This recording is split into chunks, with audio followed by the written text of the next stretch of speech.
Welcome to the Hospitality Diva show by Raj Hospitality. On this new year, what else I can ask?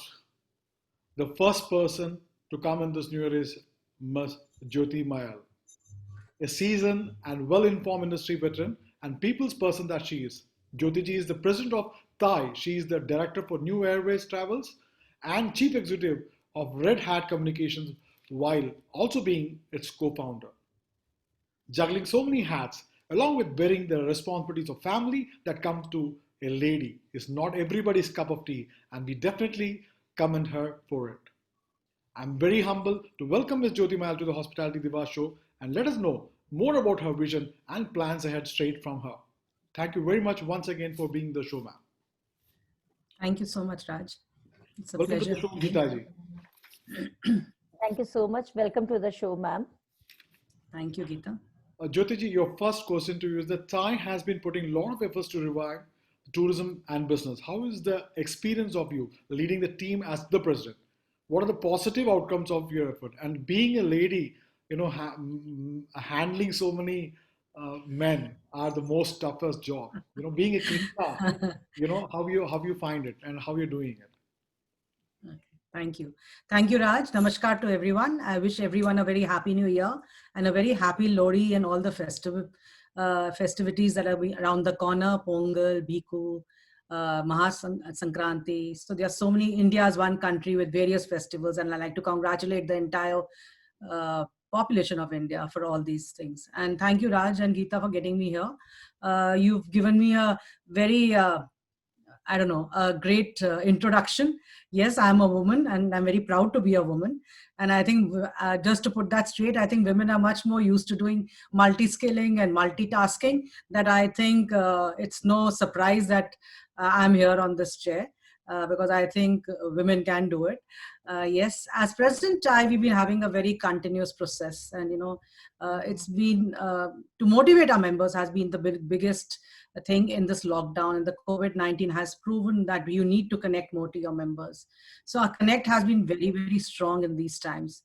The virtual platform, of course, gave us an opportunity to have many more meetings on a regular basis. We conducted various webinars, organized meetings, updated all on travel and tourism related issues. We interacted with the stakeholders and most importantly with the government a lot. We also conducted a motivational webinar with Sri Gurudev Ji to support the entire industry in these times. Because supporting each other and working transparently was very vital, and it was established in this pandemic.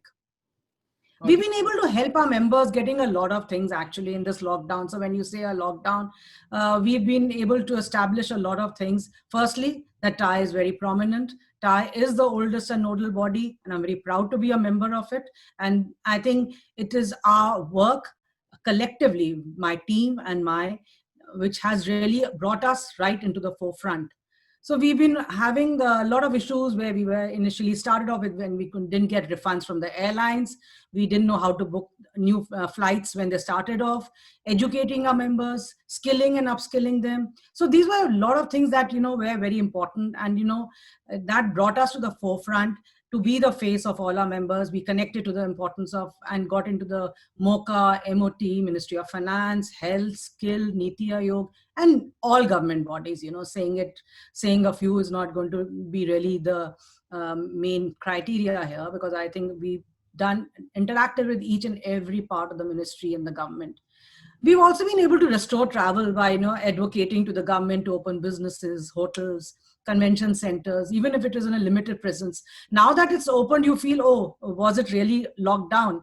But it took us a while to get this happening. And only if the country opens did we realize that the confidence and demand could be generated. So THAI has consistently persisted. And then we also got onto the RT-PCR testing, and MOCA and Health Ministry got to it that it was implemented. And then, of course, now we fought for the cost reduction, and now we are asking for zero cost also, because I think it's very important to motivate a traveler. And we are now also aggressively fighting for free testing at airports beyond that, and health and medical insurance, because I think that is the need of the hour. The traveler needs to be insured so that he is very comfortable when he is traveling, and that will certainly boost the traveler to travel. And of course, travel and tourism, like I always say, is very important because that is how the economy is going to be revived of the country. So we've educated a lot of things, the flights from air bubbles and much beyond. So I think that all has happened in the last 10 months, and it has been a Herculean task to get everything starting again, because it was a total lockdown and it did take a while for us to do it. So, ma'am, do you think of the pandemic experience during your tenure in an office was a challenge also? Yeah, of course, it was a challenge, Geeta, because I think the pandemic has been a challenge. Firstly, no one knew about it. It is as new to me as it's to you. So I can't say that I knew much more about it. So we all had to take very baby steps. We had to be very cautious in our approach to everything. So the first year has gone by, by supporting the association members and in a new catastrophe, because we've never experienced such a catastrophe. At least in my life, I've not even experienced the worst part of any catastrophe. Yes, we've had issues like SARS, we did have the Gulf War, we did have small challenges which came in. So when I took the office, and we had enough of our challenges initially, because not related to the pandemic, but much before the small ones we were struggling with, how to deal with the airlines, how to deal with the stakeholders, what are the visa issues. So we had, and how to use the credit cards. So we had a lot of our own issues. But now, seeing that behind, they seem very trivial. Today there is a realization that, and of course, I always say that every crisis does bring opportunities. So it's a new dawn, and we need to now look into the restructuring. We need to look into the reboot. We need to re-look into how we are going to transact our business in the new norms. So what is the ease of business going to be? The standards are changing. Everything is going to change. I think the way a traveler looks at to travel, and even as an agent looks at how to sell, or any stakeholder in that aspect, needs to relook. So that is what we are actually have to go into. One more thing which I say it very strongly here, that we've all made mistakes while growing up and while establishing our businesses, because we're all trying to survive by ourselves. So we need to learn from our mistakes, what we have committed. And I think that is the biggest thing we could learn from this pandemic. So now that we are starting from ground zero, we need to really take it up in the right format and adapt and adopt the new things which have to be there. So we do have to accept, a lot of things of the changes. And I'm going to say it here because I know when my members hear it and everyone in the industry hears it, it is here to stay. The digitization, which is an experience by itself, and we've learned that if there was no virtual platform or any webinars happening, I don't know how I would have survived. I don't know about you, but I think I would have died by now, sitting at home with nothing to do. Sanitization, which I never expected this country to come up so quickly. Whenever we used to talk about India with such a huge population, I used to always feel, it's going to take a while for our people to really understand urban area, maybe how do they accept it in the rural area, and so much beyond the line. But sanitizing has come in, and we see even in the rural area, or in the labor has all understood what it is. So it's some things which would have taken us many years to come. I think we should see the positive side of it and see how quickly it's come into India, and how quickly we have started adapting it. And it's not that we can't adapt it. So social distancing, we used to go to the airport, and I'm going to say this, sometimes I had to tell the person standing behind me, when he stood behind me in the immigration, and say, hey, please don't push, because I will go the same way as you are, and you will go the same way as I am. We're not going to miss our flight. We are here on time, unless there is something, you're missing your flight. So can we maintain a social distancing, and you don't push me from the back? And that's come into place. So all these things that absolutely, faceless experience, hygiene, and most importantly that's come forward is recognizing the strength of our family and friends, and importance of how wellness is going to play a very important role in our life, and our health is important besides work and other things. So there have been challenges, but I think it's been an experience, and I think we should all be learning from this. I think it's great to hear you, because both the questions of mine, first question was amazing, because many people who are listening to me or listening to this particular show do not know that Thai is doing so many things, because it's like I just can't believe the way you spoke about so many things are happening, and many people think that it just happened because people like you have been putting a lot of efforts to make things happen. Thank you very much, ma'am. Ma'am, Red Hat Thank is you, a Raj. great initiative to provide networking opportunities across the travel, hospitality, and luxury. Can you tell our audience more about the platform and how can one be part of it? The Red Hat. Yeah, Raj, thank you for this question because I think Red Hat is very close to my heart. My business was started, the business I am in the travel and tourism was started with my husband long back in 1979. So we've been pioneers where the travel industry has been concerned. We were the largest consolidators. So he had already created a niche for himself and I joined him and I got married. So I think people looked at me as saying, oh, she's got it on a platter. So when people talk about the struggles of the trade, they say, no, Jyoti hasn't really struggled. Why? Because she got everything on a platter and they were the top agents, so they've got it all. But I think Red Hat, when I started Red Hat, it was something I'm very passionate about. I am very passionate about travel and tourism, and I say that very strongly. And I know when I start talking about tourism, it is like I'm full of emotions. And but Red Hat has been very close to my heart, and I just love evolving. And creating on this platform, a creative platform, was something which was I always wanted to do.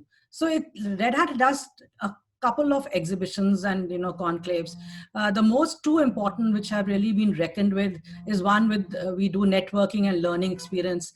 And Iconic is a luxury platform where we do felicitate people of all platforms, all sectors of life where they've already achieved something. So they're already achievers, but we like to again appreciate them. And the second thing, what we talk about luxury, because I feel luxury people always mistake it. Whenever I tell someone, that where do you want to travel, they come out, oh, we want a luxurious package. What does it really mean? Does it mean that I just give them a lovely 5-star hotel or maybe a super 5-star deluxe hotel with the best of cars, maybe a business class or a first class ticket, and it ends there and give them the best food? No, I just don't agree to it because I feel luxury is very personal. And this aspect is here to stay, especially after the COVID-19. I feel this aspect is going to be very strong in people's mind because everyone defines luxury as per his or her own needs.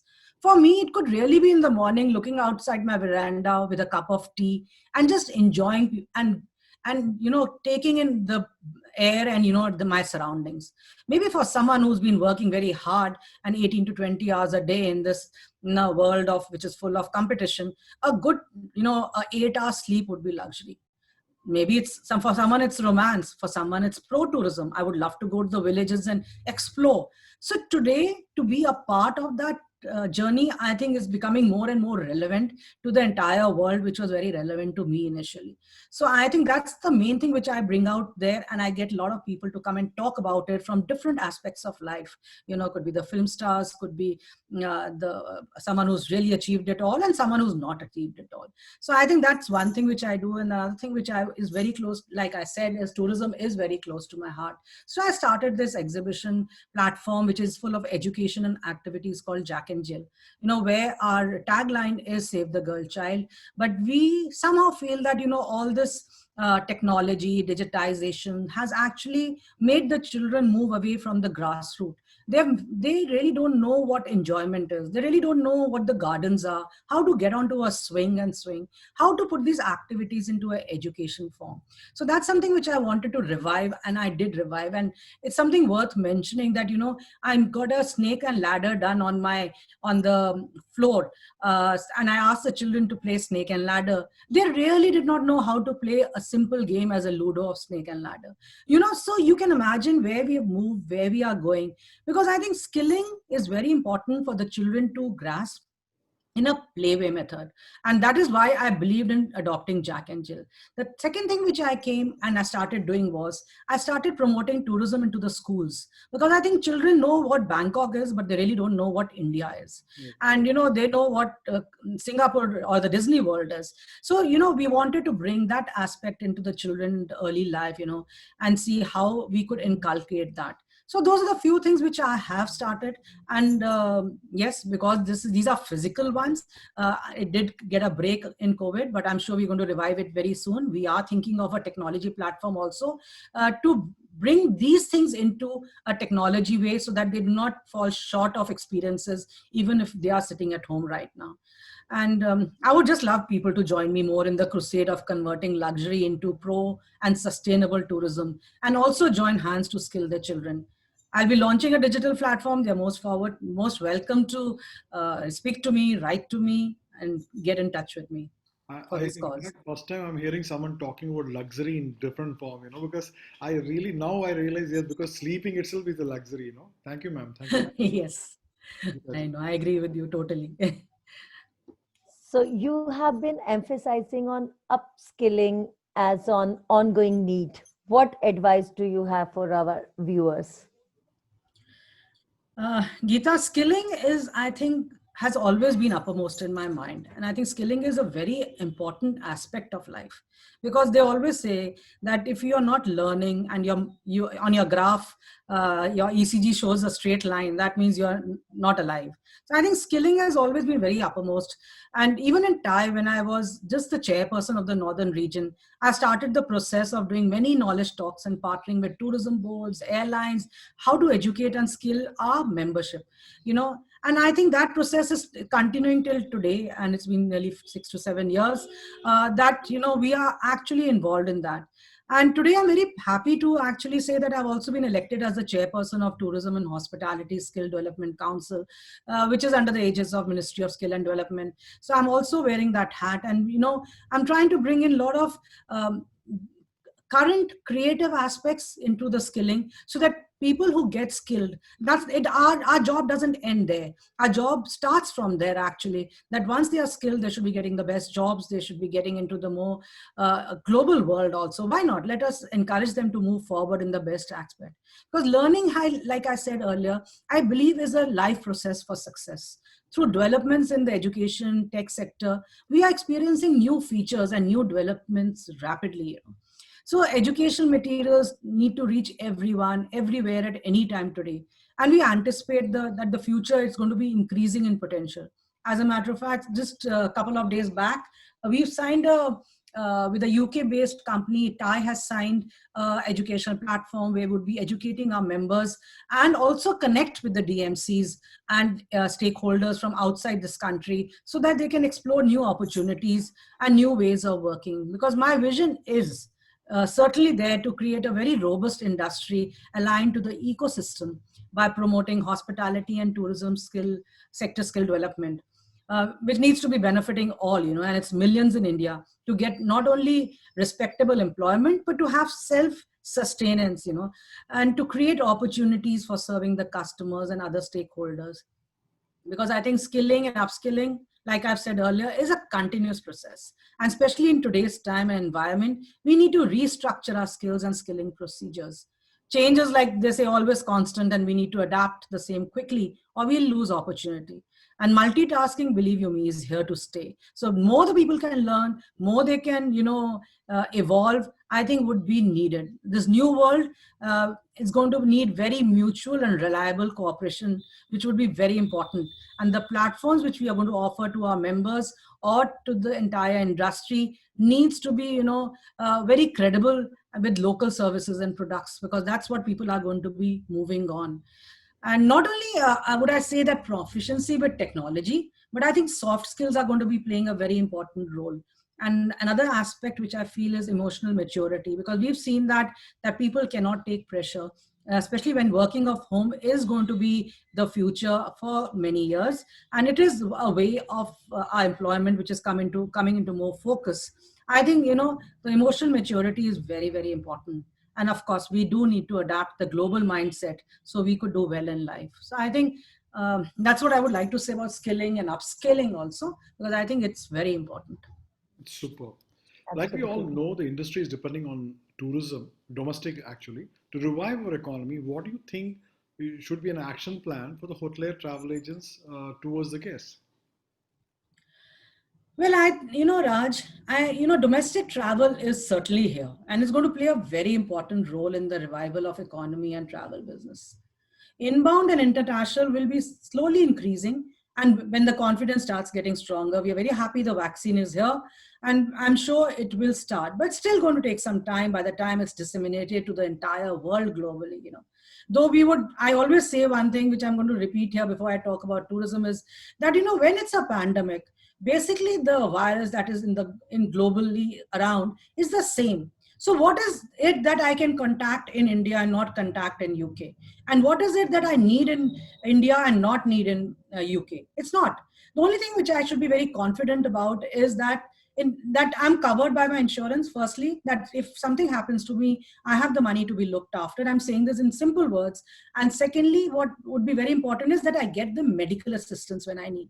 So if I'm anywhere in the world and I do contact this disease, which could be it's led into a lot of bad casualties, I would want that I should get assistance from the medical immediately.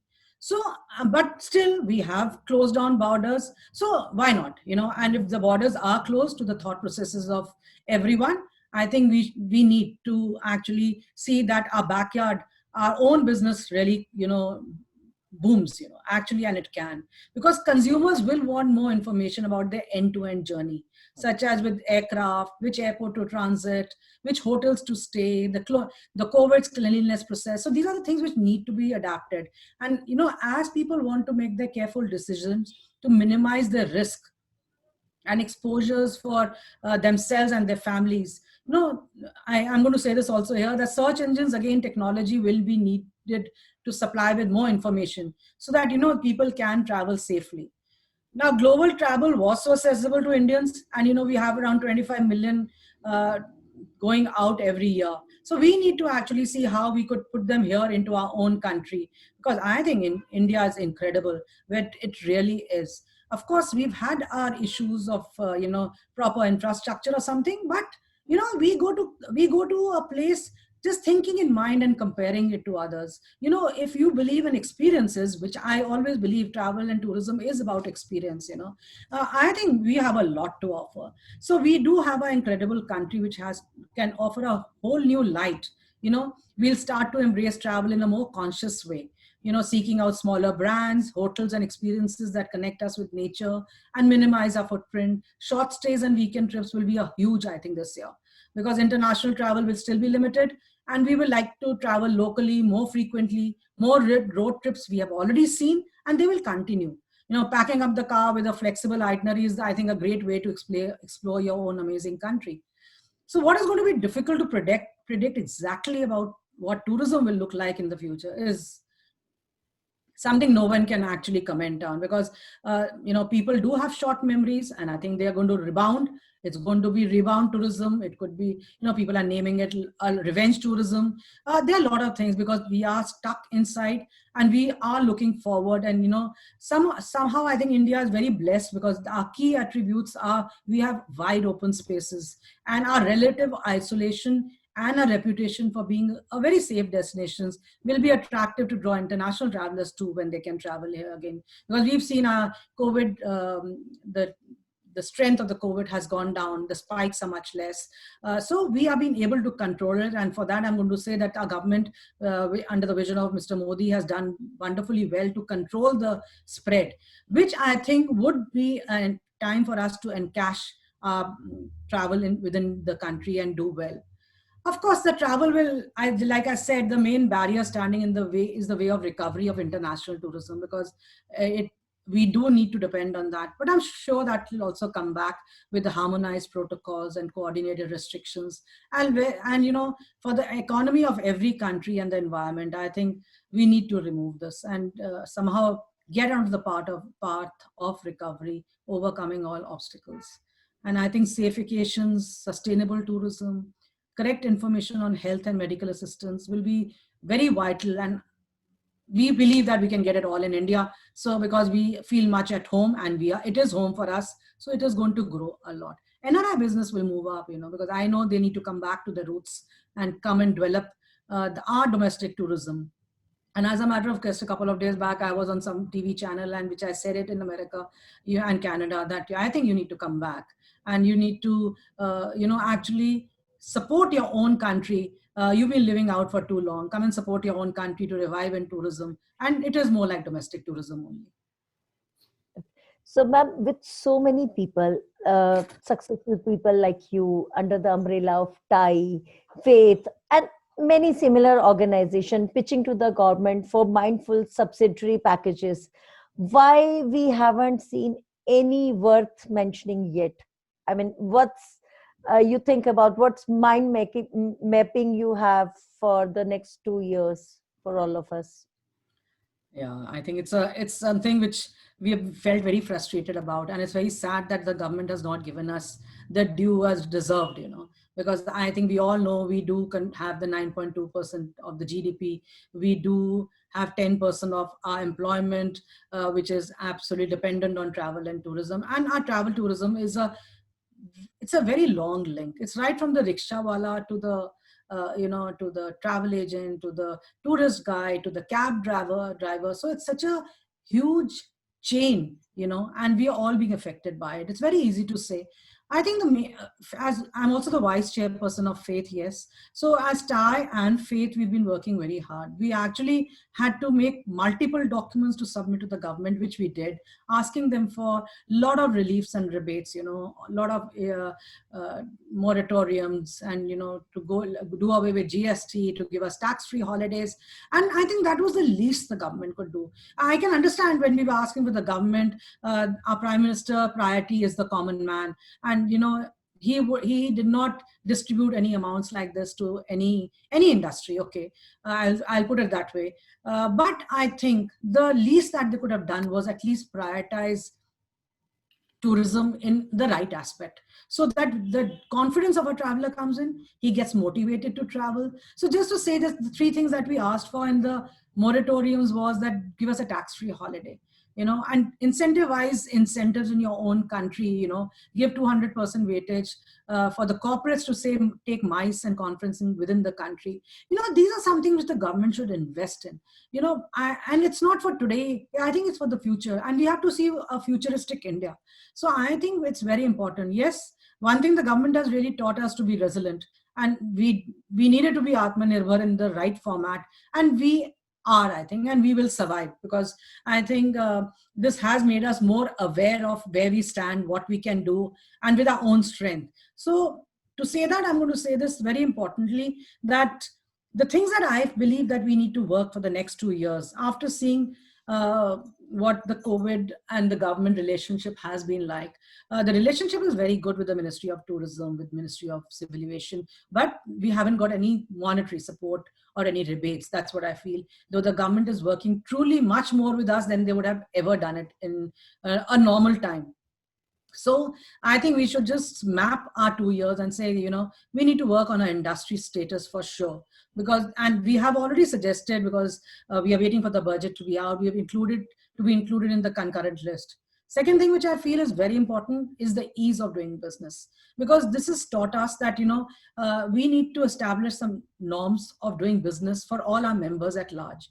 And that can only be prevailed and it can only be achieved if the government does help us. But we need to establish that. Like, I said that in the beginning, that for us to get refunds from the airlines, what a huge issue.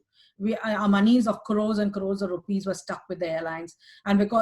So we are not here as financiers for the airlines. We are here to build our own business. If we had so much money to build a business for the aviation, we would be running our own aircraft as TIE and say, hey, this is a TIE aircraft, let's all travel on this. So I think the ease of business, to set the right standards, set the right regulations, is very important. Protection of a hard-earned money, like I said, it has to be there. It could be an insurance format, could be an aviation or a tourism fund. So, and then I think all that will start coming into place if we do have an industry status. We are looking at revamping TIE into a very corporate working, which we wanted to do. But of course, with the COVID happening, we could not move forward. But we are now planning that in literally like a war footing. Like I always say, Rome was never built in a day. So, but COVID has done a fast forward on our thoughts and our footsteps. Another thing which I'm very keen to do is to empower women. So we are looking at empowering women in many formats, to do training for them, to run the IITF course with Ministry of Tourism with them, to build, make them educated in even in the villages and rural, to make some crafts, to get into cuisine, so they could establish and become entrepreneurs by themselves. And of course, most importantly is, like I said earlier, training them in the new environment with the new skills. And of course, we need to create an environment of sustainable environment, tourism. So it could be green environment, it could be the blue environment, which is the buzzword today, because we do have our government looking into river cruises and utilizing the water resources. So I think that's another format which is here. So we need to adapt ourselves and see that more and more people are trained and are ready to accept this, so that we do not lag behind between the infrastructure and the training and the jobs. So I think all those things, the government TIE has to play a very important role in that, and we are wanting to do that. And of course, work much, much more effectively with the government. So we have already requested MOCA to have a national task force. The Ministry of Tourism has already started a national task force. We are working very closely with the state tourisms. We need to build it more, because I think India is a vast country, and state tourisms have a lot to offer, and they can do that by regularly and being more on a strength with us as TIE.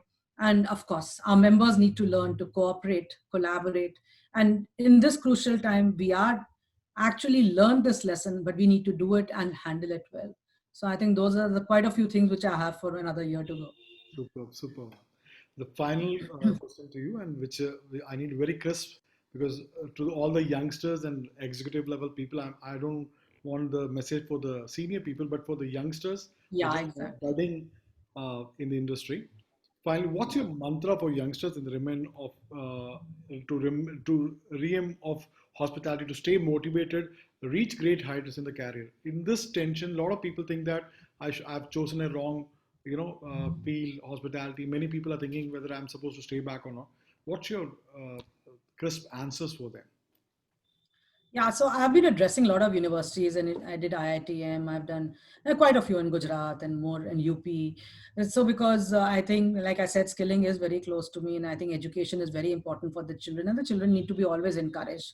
But let me tell all of them who are listening to me that travel and tourism hospitality is not going anywhere. We are humans. We need to touch, we need to feel, we need to experience, but we need to adapt the change. You are young and you are aware. So please adapt them, adopt knowledge, adapt skills, adopt technology, data analysis, artificial intelligence, robot working. Because learnings needs to, like I emphasize, please continue your learnings, because education is the passport to the future. For tomorrow belongs to those who prepare for it today.